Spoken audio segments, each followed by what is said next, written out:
O'zbekiston bayrog'i. Biz bayroq ko'targanimiz yo'q.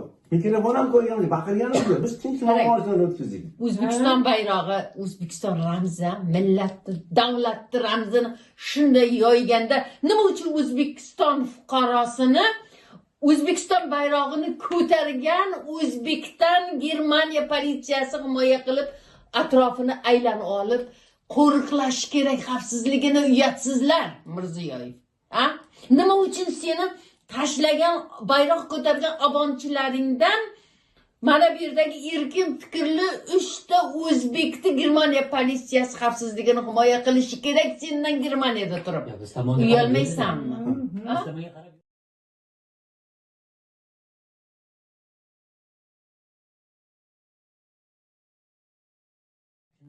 Siz nima demoqchi edingiz?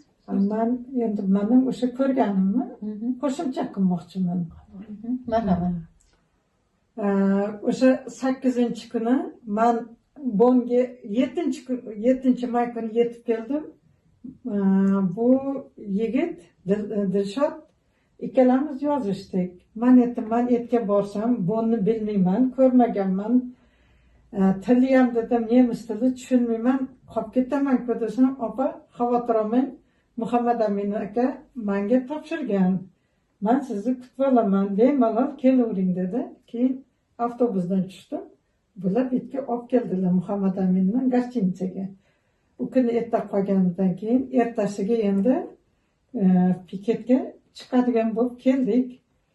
Nima avtobusda kelayotganimizda haqiqatan ham deng hech kutilmagan narsa bizlarni O'zbekistonda politsiya degan militsiya masalan kelinglar, men sizlarni qo'riqlayman deb aytadimi? Ikki dunyoda ham aytmaydi. Bularga telefon jiringladi. Aytdiki, qayerdasizlar? Nimaga kelmayapsizlar?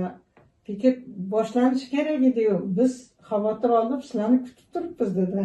Keyin mana bular aytdilarki, 10 minut orasida yetib boramiz dedi. Borsak, haligilar salomlashib, joyini ko'rsatib, mana masjidga plakatinglarni yozasizlar, mana bemalol o'tkazaveringlar. Agar kechasi bilan qolaman desanglar, chodir qilib, palatka qilib, shu yerda qolsanglar, biz sizlarni qo'riqlaymiz. 24 soat qo'riqlaymiz dedi.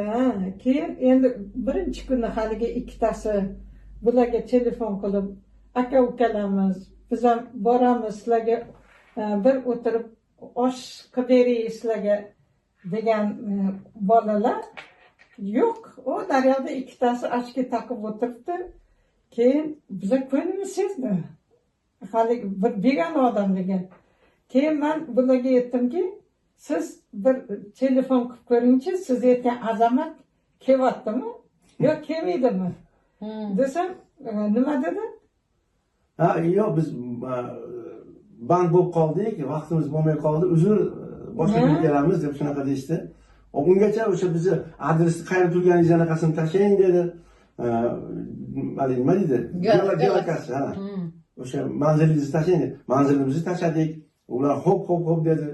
Bir yaqin kelgunimizcha telefonlashdik, gaplashdik. Endi bu shunaqangi bir uyushtirilgan narsa. Obonchilar, quloqlarda maxsus xizmatlar bu yerda o'shaqa qilisharkan, ular bilmaydi qayerdaligingizni. Men aytmoqchiman-da, Mirziyoyev va uning hukumat boshqaruviga o'zi sizlarni bilib bo'ldi o'zi.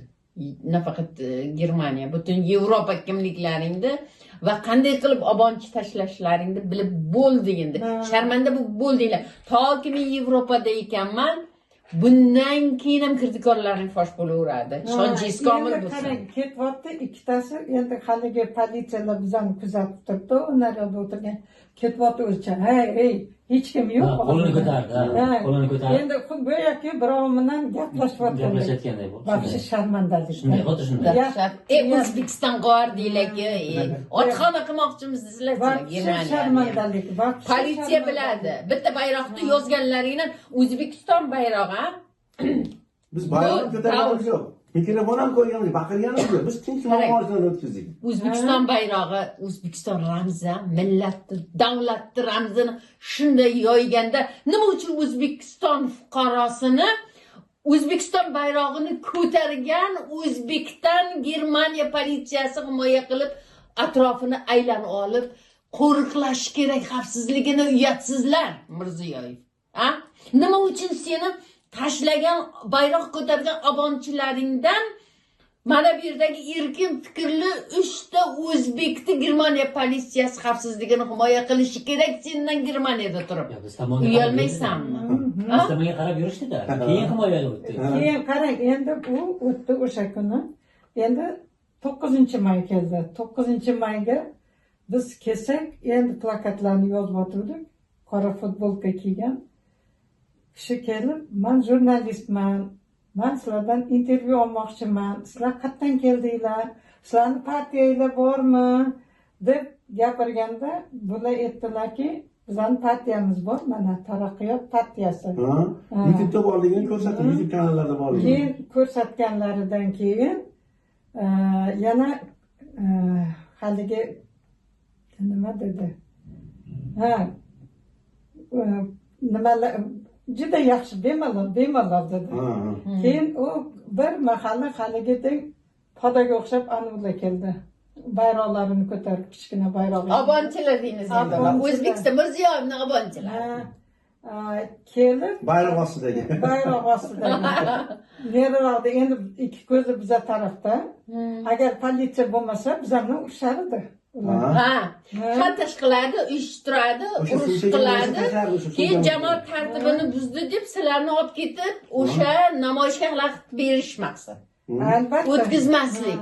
Shu 3 kishiga ham Mirziyoyev shunaqa ishtoningga iching o'tadimi shu 3 kishidan. Yollama politsiyani Yollama oldimi? O'sha kelib bizga baqiryapti. Sen bu yerda nima qilma, o'zbekcha gapirma, nemischa gapir deyapti. Men bu yerda o'zimizni fikrimizni aytyapmiz. Ana mana jurnalist yo'q, nemischa gapirmasang men olmayman intervyu demadi-ku. O'zingiz tilingizda erkin gapiring, men intervyu olaman. Mahalliy xalqqa yetkazishing kerak. Qisqaroq ma'nolar dedi.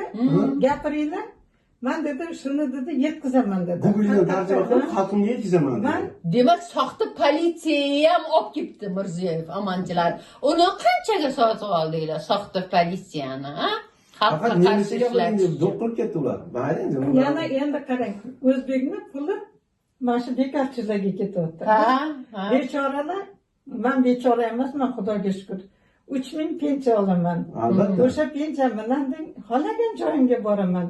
Ular kim menga? Men ertan chiqib ketganimga 18 yildan oshdi.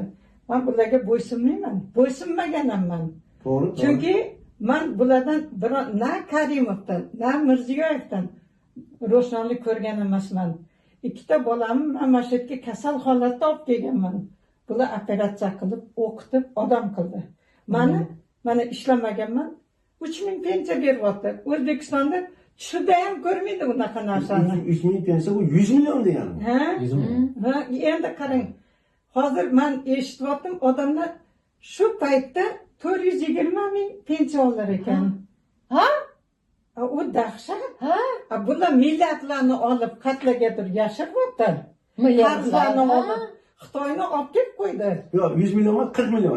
Adashib ketdim mana. 40 million bo'ladi. Endi bular qarang, o'zimizni xalqimiz bechoralar, haligi bolalarimiz noilojlikdan o'rislarni kaltagini yeyishini bilsa hamki, nima qilsin endi? Bola chaqasini boqish kerak. Yarimta non uchun Rossiyaga ketyapti. Bu Xitoyni olib kelib qo'ydi. Umuman xalq bilan ishi yo'q. Yana undan tashqari haligi Surxondaryoda gaz yerdan sizdirilib chiqdi.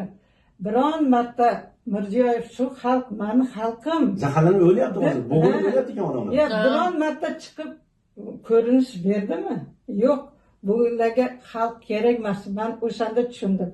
Max, mana Dok Maxdan ayollar yozdi, bolamiz o'lyapti, o'ldi ham dedi.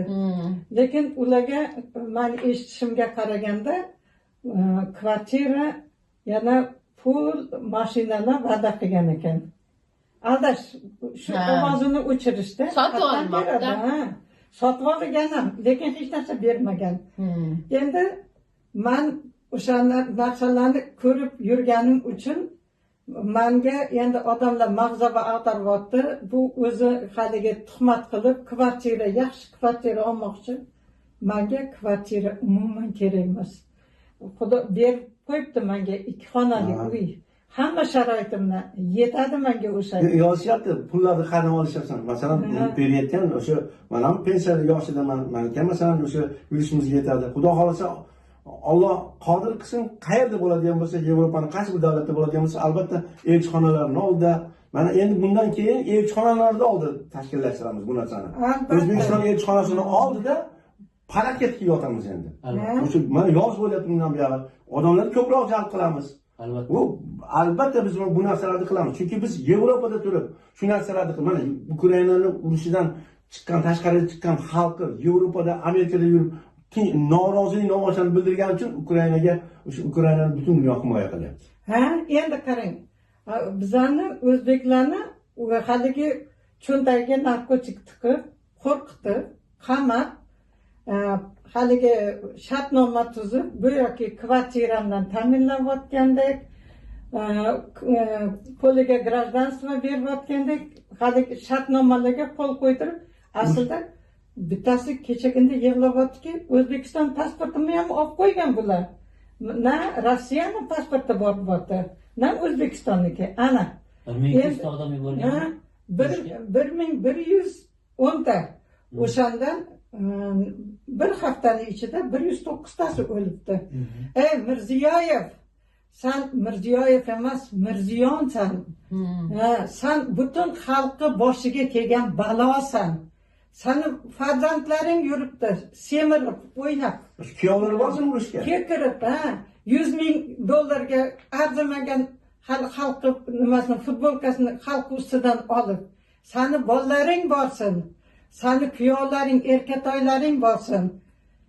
Shunchalik ham vijdonsizmisan? Men eshitganman, prokuraturaga haligi rus ana tepada o'tiradigan amaldor sizlarni nima uchun haligi yoshlar, muhojirlar bu yerda yuribdi desa, prokuraturadan aytibdiki, nima qilsanglar qilaveringlar, ular bizga kerak emas debdi. Puli kerak, o'zi kerak emasmi? Qanchasi o'lib ketyapti. Biron marta Mirziyoyev chiqib, bu men prezidentman. Sen prezident bo'lsang, sen yurtimizni otasisan. Biz seni farzandimiz. Sen bizani himoya qil. Ko'ksingni qalqon qilib tur. Nima uchun sen Ukraina emas, Rossiyaga sotilding? O'zbekistonning paxtasini ham beryapting, pulini ham beryapting. Biz hech narsani bilmaymizmi? Hamma narsani bilib turibmiz. Ertaga mana Andijon qirg'inini nishonlaymiz. O'shada nishonlashimiz uzr, xotiralaymiz. O'shanda mana sanksiyaga kiritilgan, quturgan it Zokir Almatov, G'ofir, haligi maqtagan do'stlari. G'ofir u ham sanksiyaga kiritilgan Interpolda. Salimboy qamalibdimi? Kunduzi ketdi, domino o'ynab, shaxmat o'ynab, shashlikni yeb, bemalol uyiga qaytib keladi. Shular qamaladimi? Hozir men Gulnorani ham hattoki qamoqda o'tirganiga ishonmayman. Nomi qamoqxona. U xohlagan ovqatini yeydi, xohlaganini kiyadi. Nomi. Agar shu narsalar bo'lganida mana shu hozirgi ana u oxirgi ozodlik surishtiruvi bo'yicha mana qamaldi-yu, Allamjonovni anaqa narsa bo'yicha uyushtirilgan. Bu yolg'on xalqni aldash uchun. Mirziyoyevda kuyovlar ham qamalish kerak edi. Albatta. Otalar ham qamalish kerak edi. Soppa-soq kirgan, men o'g'limni gapirmayman. Chunki sizlar o'g'lim o'zi menga doim qulog'imga lag'ma nosib keldinglar, aldadinglar. Bir umr sizlar do'zaxda yonasizlar. Men buni bilaman. Iloyim 1 yil 2 bo'lmasin. Meni bolamga tikilgan ko'zinglar oqib chiqsin. Mana faqat shuni deyman. Endi Abduqodir Mo'minov, jurnalist, u nima qildi? Kimga nima yomonlik yetkazdi? O'sha ham bir ko'zidan ayrilibdi. Endi yana undan tashqari haligi Olimjon Haydarov, uni ham bir og'ir joylarda ishlatayotgan ekan. Sizlar jinoyatchisizlar, sizlar oppoq bo'lib, sizlar to'rida o'tiribsizlar.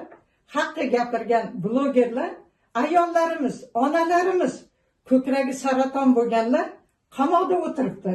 Vijdonsizlarsizlar. Bashorat opa, onalar sifatida ayting, mana shu Abduqodir Mo'minovning onasi Sabohat Kenne 12 joyga ko'chibdi. Toshkentga sig'mayapti shu ayol. Sig'dirmayapti. Sig'dirmayapti Toshkent. Chunki onasi bo'lgani uchun. Shu Abduqodir Mo'minovning onasi bo'lgani uchun Abduqodir Mo'minov nima qildi? O'sha kuyovlari xalq uylarni tortib olib, gektarlab yerdi o'sha markazda.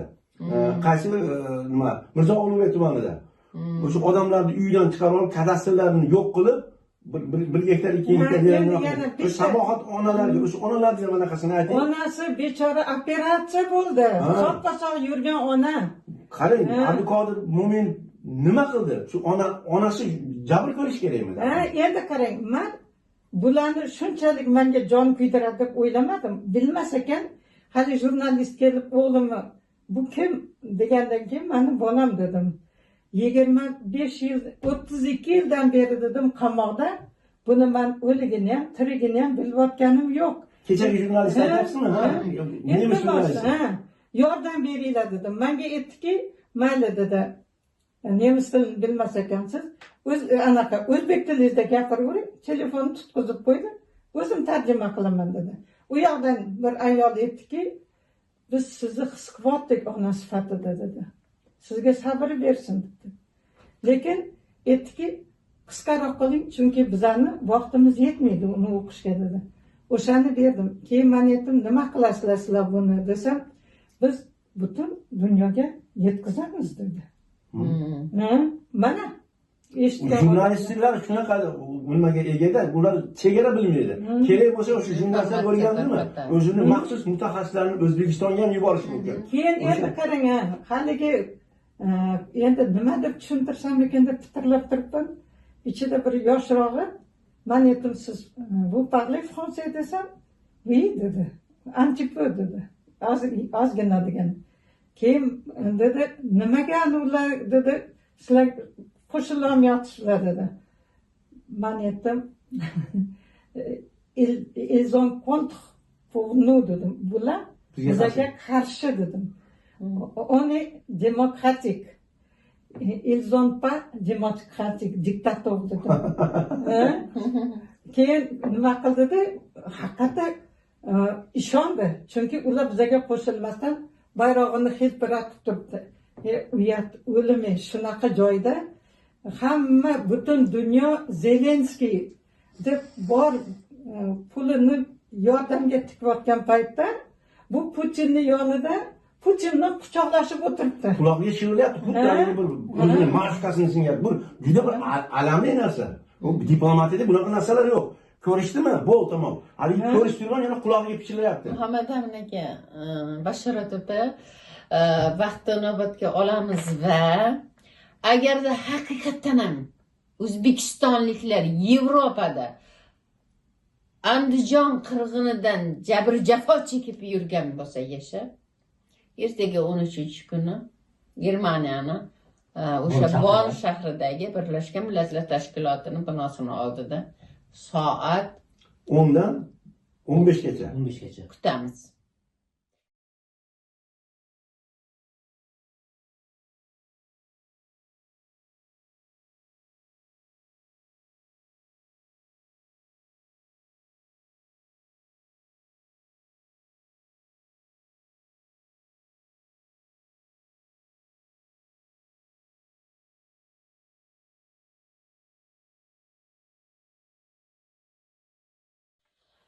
Mavzuga qaytamiz.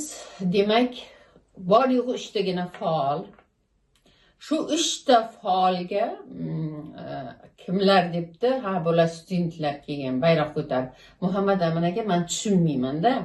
Bayroq ko'tarib Bonnda Birlashgan Millatlar Tashkilotining oldida 8-kuni, 9-may kuni nima qilib yuribdi? O'zbekistonning bayrog'ini ko'tarib o'zbekistonlik. Nima? O'zbekiston mustaqilligi kunimi? Germaniya mustaqilligi kunimi? Germaniyani birlashgan kunimi? Xalqaro xotin-qizlar kunimi? O'zbekistonni milliy bayrami Navro'zmi? Yangi yilmi? Hayit, Qurbon hayitimi? Ro'za hayitimi? Qanaqa bayram? Nima qilib yuribdi O'zbekistonda? Mayli, o'sha 10 kishi bo'ladigan bo'lsa, men shuni bilaman. to'rttasi yoki beshtasi kuchlilar tizimi. U bilmayman. Balki elchixonani maxsus xizmat xodimlari bo'lishi mumkin. Taxmin qilamiz. Ko'rinishidan yana qo'shimcha qilaman, shu kelgan insonlardan u ishlab yuradigan insonlar emas. Qiyofasidan O'zbekistonni fuqarolari, lekin ular mehnat qilib ishlab yuradigan insonlar emas. Siz aytgandek. Shunday, xuddi shunday studentlar ham bor orasida, lekin o'sha konsullikdan ham bor. Sababi ko'rinishi yaxshi, ular dokumentalni ishlab ko'rinishi yaxshi kiyingan. Ular qora ish ishlaydigan qora aytmoqchiman, to'g'ri gapingiz. Qora ishda ishlayotgan odamlar emas. Qora ish ishlaydigan odamlar bunaqa ish qilmaydi. Hamma o'sha illat o'sha bir xalqni o'sha taraqqiyotni dushmanlari aslida amaldorlarning farzandlari. Kastum guruhlarda men o'zim ko'zim bilan ko'rdim. Oqsuyaklar va boyvachchalarda. To'g'rimi? Kastum guruhlarda olgan, soatlar taqib olgan. To'rttasi o'shalardan, 10 kishidan to'rttasi maxsus xizmat xodimlari, qonuniy ishlaydiganlar, qolgan 3 ta qizcha yoki 3 ta qizam kotiba bu ishlasa kerak. Agar shulardan to'rttasi agar student bo'lgan taqdirda ham 10 tadan 4 ta yo 5 tasi o'zbekistonliklar. Azizlar, men sizlarga aytib qo'yay, O'zbekistonda oddiy mehnatkashni bolasi kelib Germaniyada o'qiy olmaydi, bepul bo'lsa ham mashin kirosini ham topa olmaydi. Bitta ikkita arashib kirib qolganlar bor. Oddiy mehnatkash ketmonchini yo suvchini yo kosibni bolasi bo'lsa kelib xalqqa qarshi, xalqni qo'llovchilarga qarshi qilmagan bo'lardi. O'sha studentlar kimni bolasi? Ayting o'zingiz. Ministr bolalari. Eng kam hokim bolalari, sudyaning bolalari. Keyin yana apparat prezidenti ishlaydigan yordamchi laychalar. Maxsus yuborilgan bo'lishi mumkin o'sha ijtimoiy tarmoqda. Mana aytyapmiz-ku, o'sha ijtimoiy tarmoqqa 1 oy oldin qo'yganmiz o'sha murojaatimizni. Kelinglar deb. O'shani ijtimoiy tarmoqlarda yoyinlanishini ko'rsam bo'ladi. Bir 5000 ga ham yaqin odam ko'rgani yo'q. Chunki ular o'sha ko'rmasin, o'zbek xalqini ko'zda ochilmasin bu yerda. O'sha murojaatimiz, bundan oldingi masalan o'sha video murojaatlarimizni o'zimizni masalan YouTube'da mana o'sha mualliflik o'zimiz sahifam bor. Farg'ona fojiasi bo'yicha masalan o'sha bir murojaat qildim. Farg'onada shu gaz anaqasi portlab ketgan. 235 mingga odam ko'rdi masalan. O'sha murojaat qildim xalqqa. Shu yerda o'lganlarning ro'yxatini beringlar. Biz kimlar o'ldi? 50 dan 60 dan ortiq nafar odam o'ldi. Kelin yosh bir ayol, qizi, ikkita bolasi bilan o'ldi o'sha gaz anaqasi portlashida. Voy unaqalar doim ularning ustidan turpoq tortib achekib yubordi o'sha Farg'onada. Shularni aytdik. Ro'yxatini beringlar. Biz Birlashgan Millatlar Tashkilotini o'sha bir idoralarga shularni nomlarini ko'rsatamiz dedik. Xalqimiz buni qila olmadi, chunki qo'rqdi. Shuni bera olmadi. Lekin ko'rdi o'sha 230 ming Max birdan. Uning dok maxi zaharlanganda ham shu oilamiz bilan masalan murojaat qilib bir nima qilganmiz, milliondan oshiq odam ko'rgan. Lekin o'shalarning ro'yxatlarini beringlar, o'lganlarni boshqa o'sha bilmadan jabr tortganlarni ro'yxatini beringlar. Biz dunyo hamjamiyatini bu narsalardan xabardor qilaylik dedik. O'sha dok max birni dorini sotgan odamlarni birontasini jazolanadi. Yo'q. Bu hammasi shu Mirziyoyev atrofidagi o'sha Sardor Umurzoqov opa-singillarni hali xususiy korxonasi qoldi. Hozirgacha bo'layotgan bu narsa. Yashirincha panadarog'da turdi. Yana hech narsa ko'rmagandek. Farmatsevtika ham ulardan Otabek Umarov ham qancha jinoyatlarni qildi, chetda turib turdi. Mana hozir ular yana paydo bo'ldi. Mana 9-may bayrami anaqasida o'sha bir odam topib, eri xotin oilaviy bor. Mirziyoyevning oilasi 10 ming dollar ko'tarib boribdi. Bir o'sha televizorda ko'rsatyapti. Biz sizni ziyorat qilgani keldik. Bular ziyorat qiladigan odamlarmi? Urush qatnashchilarini o'sha beradi. Keyin hisobidan qo'lidan olib qo'yadi. Bir qaysi bir tadbirkorning hisobidan yo'q. Bir paytlari Mirziyoyev yangi kelgan paytda mana sizga kvartira degan hali andijonliklarga hamma sharoiti bor. Kalitni bergan, saldan keyin ekran yopilgan.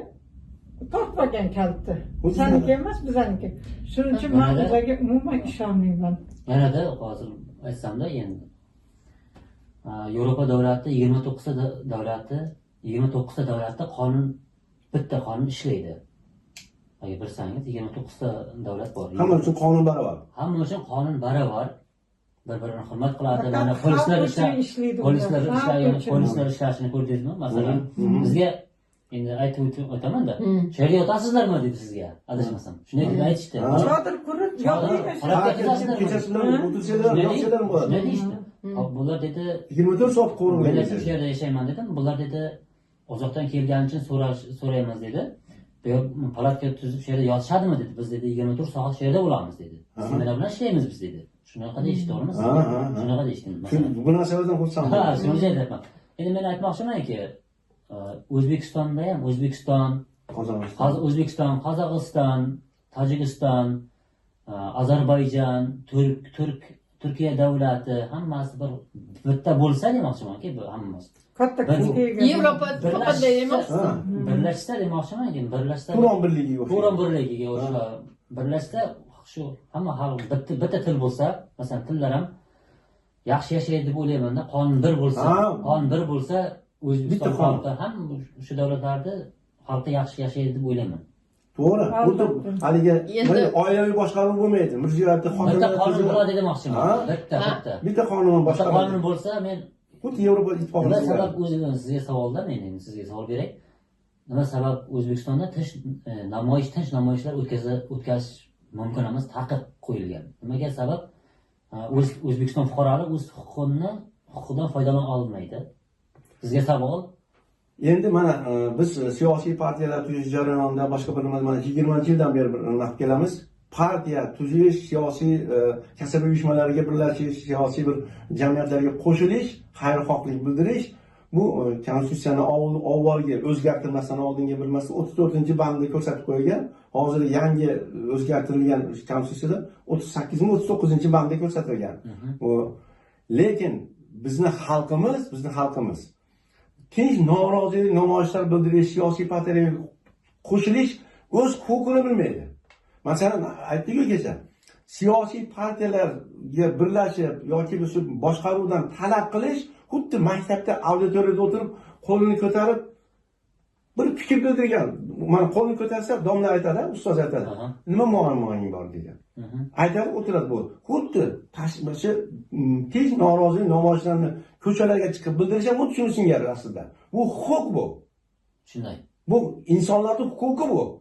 O'shani men kafolatlayman. Men qo'lni qo'yib turib, Qur'onga bir qo'lni konstitutsiya qo'yib turib tasdiqlagan. Bu Yevropa davlatlaridagi xuddi shunday qonunlar bor, lekin ishlamaydi.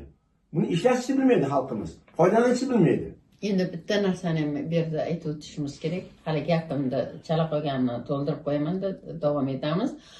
Demoqchimanki, o'sha kamida hokimni bolasi, tamojnini bolasi, milisani, vazirni, prezident apparatini, gayini, o'sha katta kuchuklarni bolalari xalqning hisobidan yeb, kekirib, semirib kelib o'qiydi-da, ularga har zamonda topshiriq berib turadi.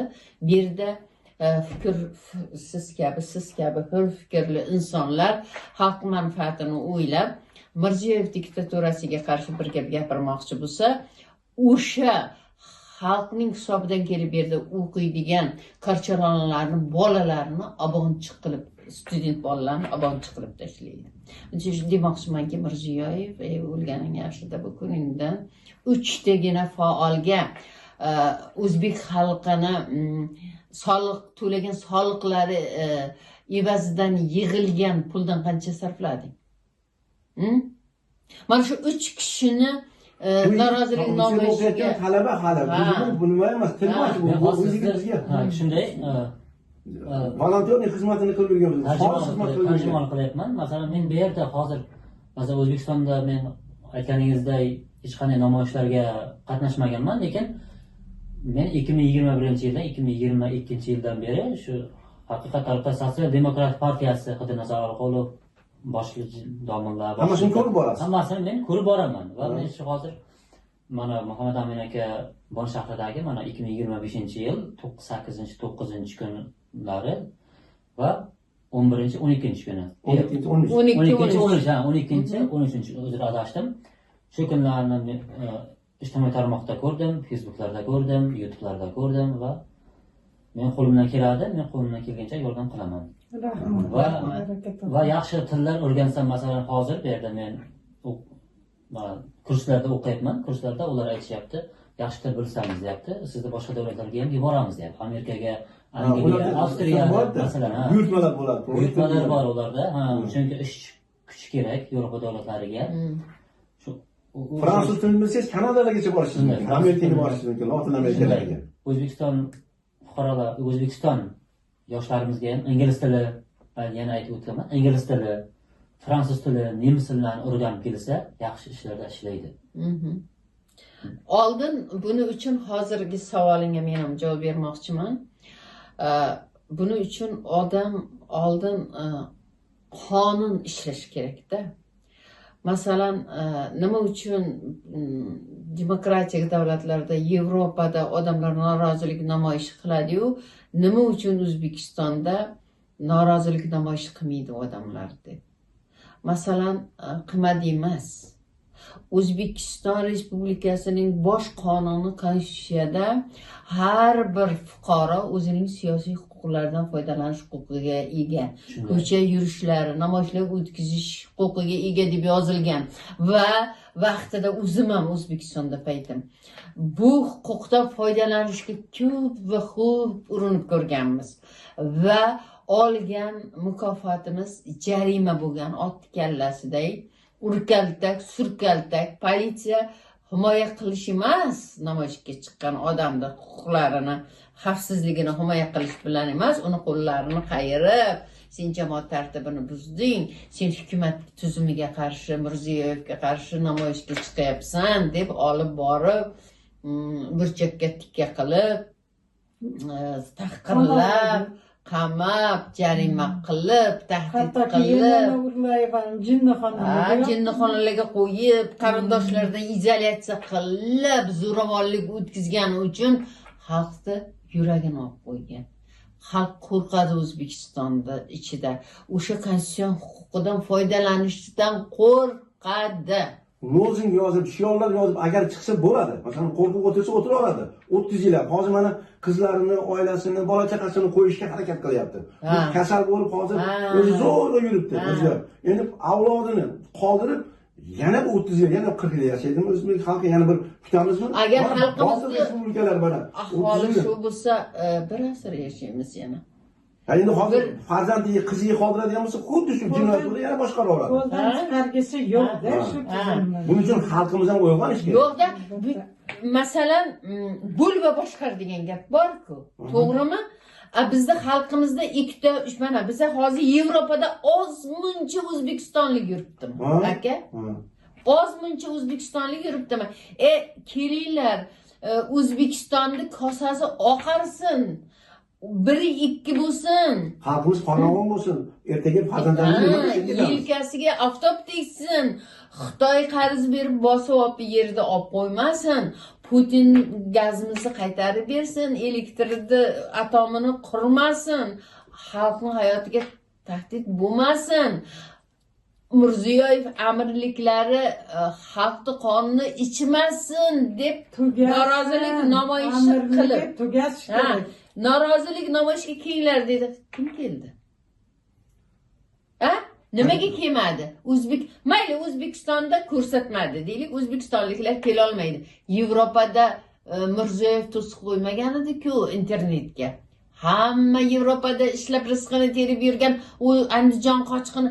Mana siz 13-da Andijonni 20 yilligi munosabati bilan jinoyatchilar jazolansin deb namoyish o'tkazmoqchisiz. Bu yerda Yevropada ozmuncha Andijon qirg'inini qochqinlari bormi? Bittasi keldimi? Mana malohat bitta narsa, biz bitta narsadan juda xursandman. O'sha plakatlarni, o'sha shior nimalarni yozib qo'yganimizdan keyin darhol haligi biz rasmga olgan o'sha mahalliy ko'rib ketib inglizcha yozganmiz. Masalan, Putin bilan birga tushgan rasmini, Mirziyoyevning oilaviy boshqaruvini, o'sha yakka hokimligini fosh qilib hamma rasmlarni qo'yganmiz. Ko'rib, qarab turib, mahalliy o'sha nimada matbuotdan, televideniya, jurnalist anaqalardan intervyu olgan anaqa keldi. Jurnalist keldi.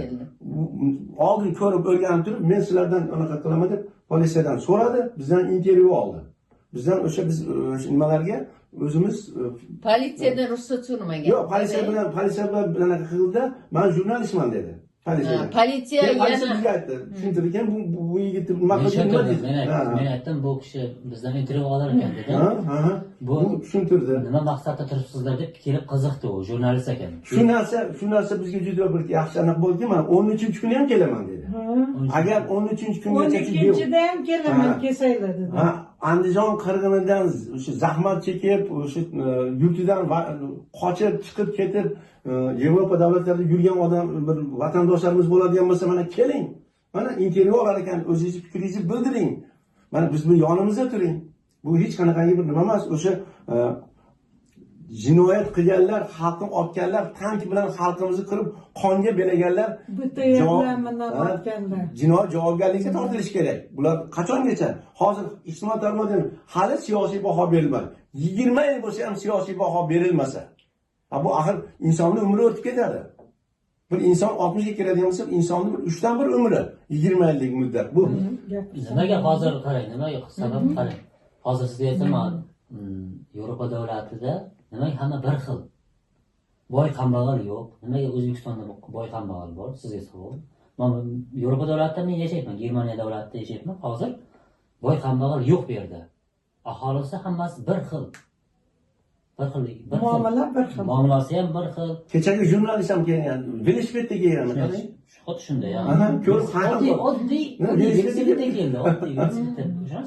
Bizni oldimizga oddiy velosipedda keldi. Oddiy futbolka. Ha? Boshqa Agar ortiqcha narsa yo'q. bizni hozir O'zbekistondagi o'sha televideniya yo'llar, o'sha bir ommaviy axborot vositalari agar keladigan bo'lsa, охранalari bilan, bir 3-4 ta bilan anaqa bilan kelsa kerak, shunaqangi bir joylarga.